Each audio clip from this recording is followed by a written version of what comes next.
Il y a ceux qui croient deviner dans les machines une source de bien-être, la racine d'une sorte de félicité pour l'humanité. Et puis, il y a ceux qui, au contraire, craignent les machines et voient en elles la source de grands malheurs qui dévasteraient à la fois le monde et l'existence humaine. Alors, le philosophe, avant d'envisager de valoriser ou de condamner les machines, s'attachera d'abord à bien penser la machine. Il s'attachera d'abord à la nature de la machine et se posera la question élémentaire. Qu'est-ce qu'une machine? Autrement dit, au regard de la machine, le philosophe adopte une posture qui, pour reprendre des termes que l'on peut trouver sous la plume de Spinoza, une posture qui consiste à ne pas rire, à ne pas pleurer, mais à penser. Donc, envisageons la nature de la machine. Envisageons ses traits caractéristiques, ses traits essentiels. Pour mener à bien cet examen, il convient de distinguer la machine de ce qu'elle n'est pas. Si l'on veut penser la machine distinctement, si l'on veut mettre au jour ses traits caractéristiques, il faut la distinguer de ce que n'est pas une machine. Une première distinction s'impose. Une machine n'est pas un outil. L'outil est le prolongement du corps humain, du bras, et plus précisément de la main. En grec, outil se dit organon. Et la main est l'organe, l'outil, si l'on veut, naturel, qui permet de tenir les outils que l'homme fabrique. Donc l'outil prolonge la main, et la main elle-même n'est rien d'autre que ce que l'esprit met en œuvre pour produire des effets sur le monde. Donc l'outil est une manière pour l'homme, un moyen pour l'homme, de produire des effets sur la nature. Alors la machine n'est pas un outil, elle n'est pas non plus un instrument que Simondon décrit comme étant une réalité qui prolonge un sens. Par exemple, le microscope prolonge le sens de la vue, et il permet de voir ce que l'œil lui-même ne verrait pas sans lui. Mais en même temps, le microscope permet de voir ce que l'œil pourrait voir s'il possédait une acuité plus grande. Donc l'instrument prolonge la vue, comme l'outil prolonge la main. Dans les deux cas, on a affaire à des réalités qui sont comme des intermédiaires entre l'homme et la nature, mais des intermédiaires qui dépendent de l'homme qui les met en œuvre. Une machine est différente de ce point de vue-là, puisqu'une machine est un ensemble de mécanismes capables d'auto-activité. C'est un ensemble de mécanismes qui produisent des effets sous la forme d'une activité autonome. Enfin, autonome.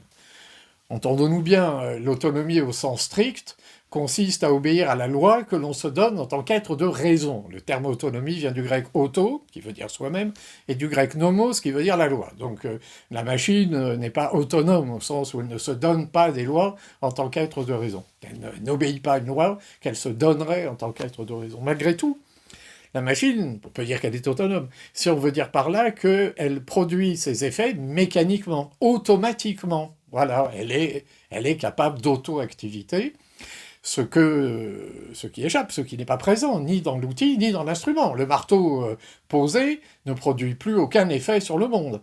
L'instrument livré lui-même, sans l'œil, par exemple, puisqu'on prend l'exemple du microscope, l'instrument lui-même ne voit rien. La machine, en revanche, produit mécaniquement quelque chose, une activité, sans l'intervention directe de l'homme. On pensera par exemple à une machine élémentaire telle qu'une montre. Une montre donne l'heure. On n'a pas besoin de l'intervention directe de l'artisan qui pourtant l'a fabriquée pour qu'elle puisse donner l'heure. Une fois qu'elle est fabriquée, elle donne l'heure. Alors, une fois qu'on a dit ça, on voit apparaître un mode d'être très singulier, la machine. Très singulier parce qu'elle n'existe comme réalité que dans la mesure où elle a été engendrée par l'humanité. C'est l'homme qui crée la machine. C'est pas la machine qui a créé la machine, c'est l'homme qui crée la machine, et de ce point de vue-là, la machine est une manifestation de l'esprit. Ce qui réside dans les machines, dit Simondon, écrit Simondon, c'est de la réalité humaine. Ce qui réside dans les machines, c'est de la réalité humaine. La machine est une manifestation de l'humanité, une manifestation de l'esprit, pour employer un terme hegelien. Donc, la machine est du côté de la culture, en ce sens-là, du côté de la production humaine. Mais dans le même temps, les mécanismes qui sont à l'œuvre dans les machines, ces mécanismes, eux, obéissent aux lois de la nature. Descartes donne un exemple éclairant, ça, dans le traité de l'homme. Il fait la remarque suivante, je le cite là en substance, il nous dit que il n'est pas moins naturel à une montre de donner l'heure qu'à un arbre de donner des fruits. Certes, la montre est fabriquée par l'artisan. Certes, la montre s'inscrit dans le monde de l'esprit ou de la culture. Mais les mécanismes qui sont à l'œuvre dans la montre et qui produisent cet effet visible qui est pour l'aiguille d'indiquer l'heure, ces mécanismes-là obéissent aux lois de la physique. Ils obéissent aux lois de la nature. Donc, il y a quelque chose de naturel dans la machine. En réalité, la machine ne serait rien sans la nature. La machine est bien inscrite dans la nature, puisque les mouvements des rouages ne sont pas l'effet de la volonté ou du désir de l'artisan qui a fabriqué la montre. Le mouvement des rouages, mu par le ressort, mu par cette énergie stockée à l'intérieur d'elle qui produit cette auto-activité, le mouvement des rouages s'explique par les lois de la physique, par les lois de la nature. Donc la machine est entre l'esprit et la nature, entre la culture et le monde. Elle est dans une situation d'oscillation quand on la regarde attentivement. Et là, on comprend deux modalités de crainte suscitées par les machines. En tant qu'elles manifestent l'esprit, en tant qu'elle est une émanation de l'esprit, en tant qu'elle procède de la culture, de la réalité humaine, la machine répand sur la nature la substance de l'esprit. C'est ça, en fait, les machines répandent sur la nature, répandent sur notre environnement naturel quelque chose, des formes, dont la source est dans l'esprit, en définitive, puisque la machine est une création humaine. La machine, c'est comme un concept devenu chose. Chose qui produit des effets sur le monde. La nature, de ce point de vue-là, est affectée par la machine. Et on comprend la crainte que suscite la machine dans le domaine écologique. Mais dans le même temps, ce sont des mécanismes naturels qui sont à l'œuvre à l'intérieur d'une machine. La machine, dans son auto-activité, ne produit ce qu'elle produit qu'en vertu des lois de la nature. La machine, de ce point de vue-là, naturalise quelque chose de la vie sociale. On pensera à un très beau film de Charlie Chaplin, Les Temps modernes. Dans Les Temps modernes, vous avez le personnage principal du film qui, à un moment donné, est contraint de travailler à la chaîne. Or, le travail à la chaîne, ça n'est rien d'autre qu'une mécanisation du corps du travailleur. Alors, pour préciser les choses, une chaîne, c'est une machine imparfaite, puisque la chaîne produit des effets mécaniquement, en vertu d'une énergie. Alors, ça a commencé avec le moteur thermodynamique, le moteur à vapeur. Mais la chaîne produit des effets, mais la chaîne ne peut pas tout faire. Et donc, le travail à la chaîne consiste à faire intervenir des personnes humaines pour faire ce que la machine ne peut pas encore faire. Dans les temps modernes, Charlie Chaplin est contraint de travailler à la chaîne, et en travaillant à la chaîne, il voit son corps devenu chose, devenu mécanique. Il répète mécaniquement des gestes qui vont faire que lorsque la machine va s'arrêter, eh bien son corps continuera de répéter les gestes. Et si, comme le dit Bergson, le rire est provoqué par du mécanique plaqué sur du vivant, le fait que ce pauvre personnage se retrouve mécanisé à cause de la machine fait de lui un être risible, puisque dans la vie sociale, son comportement immédiatement est inadapté. Donc la machine, en tant qu'elle fait surgir à l'intérieur même de la société des mécanismes relevant de la nature, suscite une crainte, la crainte de l'aliénation de l'homme aux machines, la crainte d'une soumission de l'homme aux machines.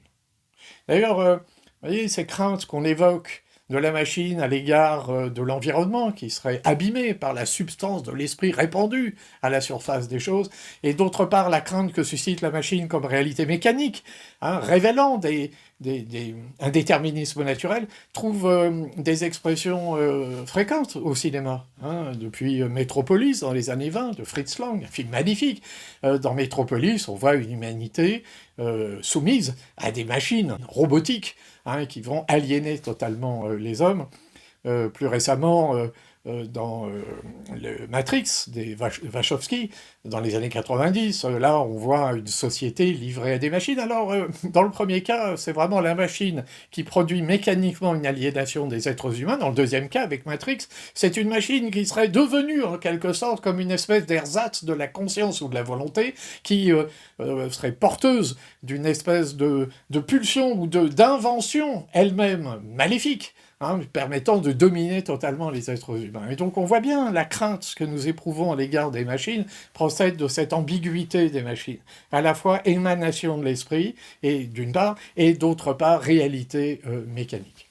On trouve dans cette modalité de la crainte à l'égard de la machine, très certainement le ressort qui nous porte à considérer les machines comme des esclaves ou comme des objets de consommation. C'est-à-dire finalement, dans un cas comme dans l'autre, comme des êtres qui n'ont que peu de valeur, dont il faudrait se méfier et qu'il faudrait soit asservir, soit consommer, c'est-à-dire consumer. D'ailleurs, Aristote soutenait que l'esclavage ne disparaîtrait qu'à partir du moment où les navettes des métiers à tisser fonctionneraient toutes seules. En fait, l'analyse d'Aristote est une analyse intéressante, puisque finalement, son idée, c'est que ces navettes qui fonctionnent toutes seules, ces machines qu'il envisage comme ça, en anticipant sur l'avenir, ces machines seraient ceux qui permettraient de faire disparaître l'esclavage, ces machines devenant dès lors les esclaves à la place des esclaves. Et du fait que les machines suscitent en nous une crainte, nous sommes tentés de considérer la machine comme un simple objet soumis, en quelque sorte, à la production. Voilà, ce sont comme des esclaves, soumis à la production, des esclaves sans conscience. Donc il n'y aurait pas le problème moral, la dimension morale de l'esclavage, puisqu'il s'agirait d'assujettir des êtres qui ne sont pas des êtres conscients, possédant une dignité, il ne s'agit pas de personne. Mais malgré tout, cette posture-là permet de se placer du point de vue du maître, en quelque sorte, qui soumet à la machine. Alors la machine est soit l'esclave, soit l'objet de consommation. L'esclave, c'est la machine qui, dans le monde de la production, produirait les formes dont nous avons besoin. Et la machine comme objet de consommation, c'est la machine qu'objet qu'on peut acheter, consommer, consumer. L'aspirateur robotisé qui fait le travail dans la maison, alors qui est comme un esclave, mais qui en même temps est un objet de consommation, puisqu'il a un design, il a une manière d'être présenté qui fait qu'il peut susciter le désir du consommateur. Et puis, comme tout objet de consommation, il va s'user, il va s'abîmer, il sera consumé en quelque sorte, il est voué à la destruction, il est voué à la disparition, et par conséquent, il n'est pas dangereux. Voilà. Et donc, la crainte que suscitent les machines nous porte de ce côté-là, nous porte du côté de cette pure et simple dévalorisation de la machine. Mais il faut peut-être revenir sur ce que nous disions plus haut. Lorsque nous envisageons la machine à partir de la pensée cartésienne, nous avons rencontré ce moment du traité de l'homme où Descartes compare non pas le vivant à une machine. Souvent, on reproche à Descartes d'avoir été le théoricien de l'animal-machine, ce qui n'est pas faux. Enfin, en même temps, chez Descartes, la machine n'est que le modèle à partir duquel il convient de penser le vivant, ce qui n'est pas très étranger à l'approche du vivant qu'on trouve dans les cours de biochimie, par exemple, ou dans les cours ou à l'université où on va étudier les mécanismes à l'œuvre à l'intérieur du vivant. Bon, de ce point de vue-là, la machine est le modèle à partir duquel le vivant trouve un éclairage. Mais dans le passage que j'évoquais tout à l'heure, que je citais en substance, Descartes procède de l'autre côté. Il ne dit pas que la machine est le modèle permettant de penser le vivant, il nous invite même à penser que c'est peut-être le vivant qui est le modèle permettant de penser la machine. Je reprends la formule de Descartes que je cite en substance. Il n'est pas moins naturel à une montre de donner l'heure qu'à un arbre de donner des fruits. Il n'est pas moins naturel à une montre de donner l'heure qu'à un arbre de donner des fruits. Autrement dit, il y a dans la montre quelque chose qui est de même nature que ce que l'on trouve en un arbre, c'est-à-dire dans un être vivant produit par la nature. Alors, si on explore cette voie-là, qu'on creuse le sillon que Descartes nous invite à envisager, eh bien, il apparaît quelque chose de singulier. Effectivement, la machine a quelque chose qui est commun avec le vivant. Considérons un animal, un chien. Si je le coupe en deux, je n'ai pas deux chiens. En revanche, un carreau de marbre, si je le casse en deux, j'ai deux carreaux de marbre. Bon. Si je considère une machine, si je la coupe en deux, je n'ai pas deux machines. Dans une certaine mesure, il y a une unité de la machine. Quelque chose qui fait qu'elle est relativement indivisible. Alors, elle n'est pas tout à fait comme le vivant, puisque endroit. Sinon, en fait, la machine étant coupée en deux, s'il s'agit d'une montre, par exemple, on va pouvoir reconstituer tout ça et faire repartir la montre, même si la dégradation est très très très avancée. Ce qu'on ne pourrait pas faire avec un être vivant du fait de la complexité des choses de la nature. Mais malgré tout, le fait qu'une montre coupée en deux ne donne pas de montre indique qu'il y a une unité de la machine, comme dans le vivant. Mais peut-être que si l'on poursuit cet examen, c'est la montre qu'il va falloir laisser de côté. Parce que les machines que nous connaissons ne sont plus comme des montres. La montre donne l'heure, et elle répète indéfiniment le même mouvement de manière automatique, de manière autonome, si vous employez ce terme, de manière automatique, sans l'intervention directe de l'homme. Elle donne l'heure. Mais elle ne fait que ça.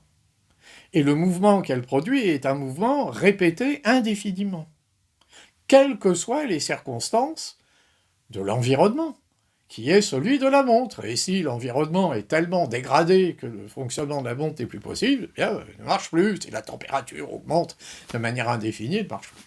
Les machines que nous connaissons sont très différentes. Elles s'ajustent en fonction de l'environnement dont elles captent les éléments et les modifications. Les machines produisent, non pas de manière totalement fermée sur des mécanismes intérieurs, les machines dorénavant produisent en fonction des variations même de l'environnement. D'une certaine manière, les machines possèdent un analogue d'essence. Elles captent des informations et elles s'adaptent à la situation et aux variations de cette situation. Du même coup, il apparaît que bien penser la machine, dorénavant, c'est laisser de côté la figure de l'automate. Une machine n'est pas simplement un automate. Une machine, c'est plus qu'une montre. Les machines que nous connaissons, et avec l'intelligence artificielle générative, ça prend une dimension bien supérieure encore, les machines que nous connaissons produisent en fonction d'un environnement variable, elles produisent de manière à révéler qu'elles sont ouvertes, contrairement aux simples automates. Une machine est ouverte. Alors, ce qu'on voit apparaître ici, c'est qu'une machine, décidément, ça n'est pas du tout un outil. L'outil est le prolongement de la main. Sans la main, il ne fait rien. La machine ouverte, non seulement produit de manière automatique, mais elle produit de manière automatique des formes, des réalités, des effets qui peuvent être imprévisibles. Quelque chose qui peut apparaître comme le surgissement d'une nouveauté à l'intérieur de la réalité du monde. Et la machine n'est pas l'instrument, non plus. L'instrument qui prolonge le sens. La machine est comme ce vivant qui possède ses propres sens. La machine, ici, apparaît comme celui qui est capable de capter, sinon de percevoir au sens plein du terme, ce qui supposerait déjà une conscience et un esprit, mais enfin, elle est capable de capter des informations et d'en faire quelque chose à l'intérieur même de son être, d'une manière telle que des effets en résultent du côté de son activité. Sur cette base-là, si on pense bien la machine, il va falloir envisager quelque chose qui est un mode de rapport à la machine, qui n'est plus celui que nous évoquions tout à l'heure. Nous sommes tentés, je le disais, de faire de la machine en quelque sorte notre esclave, ou un simple objet de consommation. Mais si la machine est cette réalité ouverte, capable de produire des formes inédites ou, en tous les cas, inattendues. Si la machine est capable de cela, est-ce qu'il ne faut pas envisager un mode de relation de l'homme à la machine qui n'est pas le mode de relation qu'on entretient ni avec un esclave, ni avec un objet de consommation? Pour éclairer ce mode de relation singulier que nous devons entretenir dorénavant avec la machine, je vous propose d'envisager un domaine particulier pour éclairer les choses, qui est le domaine de l'art, et plus précisément de la musique, et plus précisément encore le domaine de la musique électronique. Alors la musique électronique ne date pas d'hier, on commence à avoir quelques années, puisque le premier instrument électronique, ancêtre du synthétiseur, le thérémine, a été inventé dans les années 20, en 1920. Donc le thérémine est un instrument électronique qui permet de générer des sons à partir de la position de sa main au-dessus d'un instrument, ce qui à l'époque paraissait tout à fait extraordinaire. Alors on trouve des sonorités du thérémine dans les films de science-fiction américains des années 50, avec ces espèces de sonorités aiguës qui ondulent, qui créent une ambiance comme ça qui est qui est évocatrice de cet univers de la science-fiction.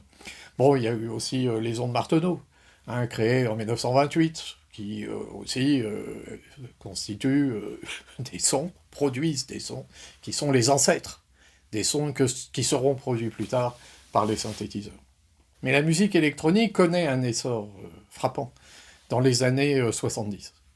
Dans les années 70, apparaît vraiment le synthétiseur tel que nous le connaissons, et à partir de là, un genre musical va se constituer progressivement. On pensera à un groupe comme Kraftwerk, qui est créé comme ça dans tout début des années 70, ou un musicien comme Klaus Schulze, qui est un musicien qui utilise comme ça un grand nombre de synthétiseurs. Alors, si j'évoque la musique électronique, c'est parce que j'ai en tête le synthétiseur. Alors on pourrait se dire, oui, mais le synthétiseur produit des sons, et les sons sont produits par l'action du musicien, de sorte qu'il s'agit d'un instrument de musique à part entière. Donc si c'est un instrument, c'est pas proprement parler une machine, c'est quelque chose qui serait comme un analogue de l'outil dans le domaine musical. Peut-être que la machine alors serait plutôt le séquenceur qui répète la séquence programmée par le musicien, et qui répète la séquence mécaniquement, en boucle, avec d'ailleurs ce qui n'empêche pas une composition musicale, puisque le choix des boucles est laissé à l'initiative du créateur. Non, mais moi, je vous propose de réfléchir au synthétiseur. Qui, c'est vrai, en lui-même n'est pas capable d'auto-activité. Mais pourquoi je dis ça? Parce que, vous voyez, un musicien utilise un synthétiseur. Donc, il part d'une forme d'onde, une sonorité de départ, et ensuite il va faire évoluer cette forme d'onde en passant notamment par des filtres. Et donc il va, sur sa machine, sur ce qu'on appelle une machine, mais son instrument en l'occurrence ici, tourner des boutons, et en tournant des boutons, il va faire évoluer le son. Lorsque le son entre dans un filtre et que le musicien tourne le bouton, le son qui va en résulter va se modifier. Le timbre va changer. Oui, mais d'accord, c'est l'être humain qui tourne le bouton. Mais finalement, le résultat, même du point de vue du musicien habitué au synthétiseur, en définitive, le résultat est toujours imprévisible. Ça n'est jamais tout à fait comme prévu. Ou peut-être que le doigt a tourné le bouton un peu plus que ce qui était souhaité, et une sonorité apparaît qui n'était pas celle qui était recherchée, mais qui, après tout, pourrait trouver sa place dans la composition musicale. Donc finalement, le synthétiseur produit des effets qui sont imprévisibles, souvent. Et ces effets qui sont esthétiques, ces effets qui sont musicaux, ces effets-là sont comme des propositions que le musicien retient ou au contraire rejette. Donc peut-être finalement que le musicien, habitué à ce type d'instrument depuis les années 70, est comme un modèle de rapport à la machine. Parce que si la machine est cette réalité ouverte que nous évoquions tout à l'heure, capable de produire des choses inédites, et avec l'intelligence artificielle évidemment, la chose est décuplée, si la machine est cette réalité qui produit donc ces formes inédites, ou bien on entretient à la machine un rapport de soumission, c'est-à-dire on pensera à l'IA, on lui pose une question, elle répond, on répète. Ou bien on considère que la machine est ce qui fournit des propositions qu'il va falloir accepter ou rejeter. Autrement dit, un authentique rapport à la machine qui n'oublie pas la nature de la machine dorénavant doit être un rapport de coopération. Il faut apprendre à coopérer avec les machines. Simondon disait déjà quelque chose comme ça. D'une certaine manière, il faut apprendre à être comme un chef d'orchestre. Un chef d'orchestre qui produit de l'harmonie entre des unités de machines, chaque machine étant une unité, qui produit quelque chose, mais sur la base de productions qui elles-mêmes ne sont pas de son fait. Donc, un rapport authentique à la machine qui n'oublie pas la nature de la machine est un rapport de cet ordre-là. Il s'agit d'apprendre à faire en sorte que les machines nous aident nous aide, mais pas nous aide en se substituant à nous, mais nous aide en nous faisant les propositions que nous aurons à accepter ou à refuser. Donc, ce rapport de coopération avec la machine, c'est un rapport qui n'est plus un rapport avec la machine qui est celui d'un être soumis à une réalité mécanique. Ça n'est pas non plus le rapport d'un être qui prétend soumettre une réalité mécanique comme un esclave ou l'utiliser simplement comme un objet de consommation. Non, non, le rapport à la machine que nous pensons ici, ce rapport de coopération est un rapport très singulier. Un rapport qui n'existe pas avec d'autres objets. On ne coopère pas avec un marteau. Le marteau, lorsque je le pose, ne produit plus rien. On ne coopère pas avec un instrument. On coopère avec une personne, mais qu'une personne, on collabore même. Et on peut confronter les intentions et produire des effets dans quelque chose qui est une communauté humaine. Avec une machine, on coopère. On opère quelque chose à partir de propositions qu'elle nous fait. Voilà la culture qui nous attend. En tout cas, voilà la culture qu'il convient de développer. Il va falloir apprendre à coopérer avec les machines. Il va falloir apprendre à coopérer avec l'intelligence artificielle. Il va falloir que le pédagogue s'en préoccupe très vite, sinon les jeunes gens seront dans un rapport de soumission avec l'intelligence artificielle. Ils répéteront mécaniquement ce que cette intelligence, qui n'a intelligence que le nom en réalité, c'est une sorte de mécanique, hein. Dans le fond, hein, il y a une circulation d'électrons à l'intérieur, d'éléments physiques, hein. Mais sans culture de la machine, sans culture de la coopération avec la machine, l'esprit va s'aliéner à la machine. Mais dans un rapport de coopération avec la machine, l'esprit produit les formes. C'est l'esprit qui produit les formes. Dans une coopération, mais c'est lui qui produit les formes. Dès lors, la machine serait un moyen pour l'homme de faire surgir dans le monde des formes qui ne viennent pas du monde. Mais pour cela, il faut avoir une culture de la machine, une culture de la coopération avec ces machines ouvertes, de plus en plus ouvertes et de plus en plus imprévisibles, qui occupent une place grandissante dans le monde et bientôt dans nos vies et bientôt dans nos vies quotidiennes.